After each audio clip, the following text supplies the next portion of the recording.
Welcome to my channel. तो आज जो है हम पढ़ेंगे फोकल डर्मल क्या लिखा है, फोकल डर्मल हाइपोप्लेशिया। ठीक है, इसको गॉड्स गॉर्लिंग सिंड्रोम भी कहते हैं। होता क्या है, ये एक रेयर जेनेटिक डिसऑर्डर है, मतलब एक्स लिंक डिसऑर्डर है, जेनेटिक डिसऑर्डर है जो अफेक्ट करता है एक्टोडर्मल एंड मीजोडर्मल टिश्यू को। ठीक है, resulting abnormality in skin, skeleton, eyes and oral cavity, इन सारी जगहों को इफेक्ट करता है। ठीक है, ये वही सारी चीज़ें दी हैं डिफिनीशन में। ठीक है, अब इसकी हम लोग देखेंगे इटियोलॉजी। क्या इटियोलॉजी, ये क्या है, ये जेनेटिक बेस है। ठीक है, इसमें जो मैं पढ़ा रहा हूँ इधर यही इसमें लिखा है। ओके, ये एक एक्स लिंक्ड डोमिनेंट इनहेरिटेंस है। ठीक है, जो म्यूटेशन कैसे होता है, म्यूटेशन हो जाता है PORCN जीन का, जो किस लिए रिस्पॉन्सिबल होता है, WNT सिग्नलिंग पाथवे के लिए। ठीक है, तो क्या है, एक्स लिंक डोमिनेंट इनहेरिटेंस है। होता कैसे है, म्यूटेशन हो जाता है पॉर्सियन जीन में, जो रिस्पॉन्सिबल होता है WNT सिग्नलिंग पाथवे के लिए। ये मोस्टली फीमेल में इफेक्ट करता है। अगर आप पढ़ेंगे तो यही सब इसमें लिखा होगा इटियोलॉजी में। Focal dermal hypoplasia is a X-linked inheritance pattern and usually lethal in males.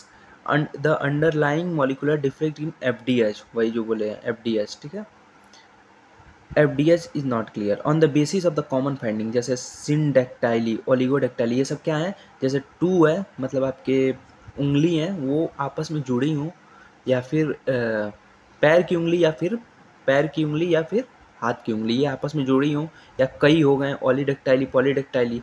The foetal expression of FDS is postulated to occur before the 8th week of gestation. By the 8th week, the hand and feet have differentiated and developed. देखो 8th week तक पता चल जाता है hand और feet का, तो अगर उसमें ज्वाइंट है या फिर ज़्यादा है तो उससे ये डिसीज़ का मतलब एक तरह से एटियोलॉजी है इस डिसीज़ का। किस डिसीज़ का, फोकल डर्मल हाइपोप्लेशिया का। ठीक है, क्लिनिकल फीचर क्या है इसके, अब क्लिनिकल फीचर देख लेते हैं।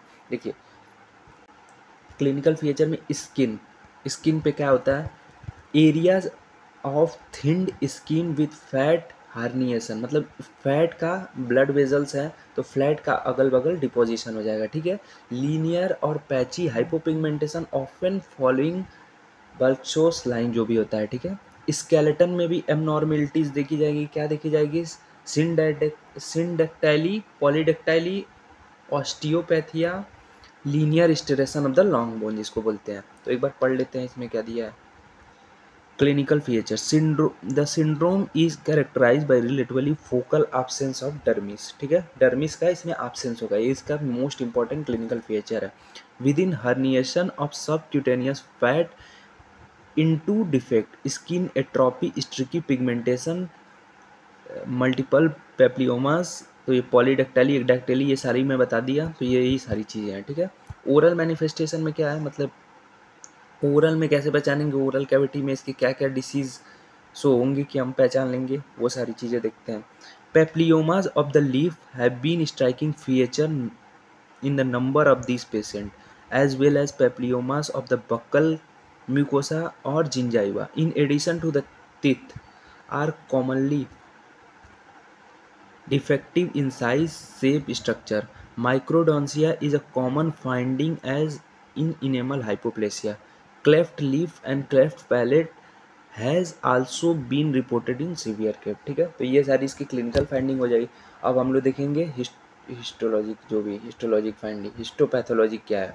तो एक तो थिन डर्मिस, डिक्रीज कोलेजन जो हम लोग ने क्लिनिकल में पढ़ा था, चलिए पढ़ लेते हैं। Atrophic reticular skin reveal attenuated dermal collagen with partially completed, मतलब इसका मतलब पता है क्या है, ये बताना ये चाहता है कि एडिपोज लेयर का, एडिपोज टिश्यू का वेरियस जगह डिपोजिशन, या हम वेरियस जगह हम फैट्स को देखेंगे। ठीक है, तो इसकी एक बार पढ़ लेते हैं।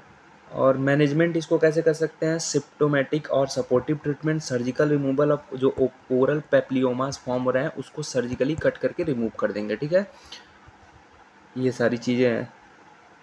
ठीक है, आज के लिए इतना ही, मिलते हैं नेक्स्ट चैप्टर में। एक बार रिवाइज कर लेते हैं। वैसे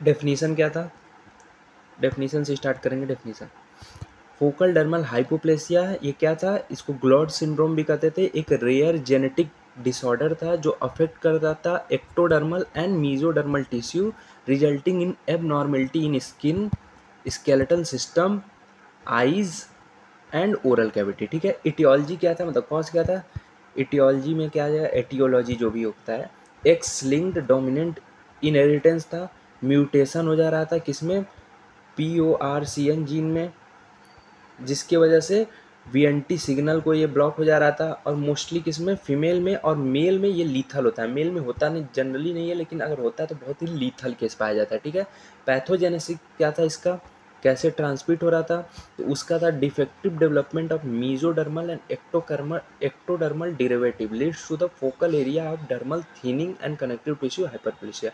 जो स्किन होती है वहाँ से डर्मिस गायब होता है, उसकी वजह से थिन हो जाएगा ये लेयर, ये जो इतना मोटा था ये कट होके ये थिन हो जाएगा। ठीक, ये सारी चीज़ें।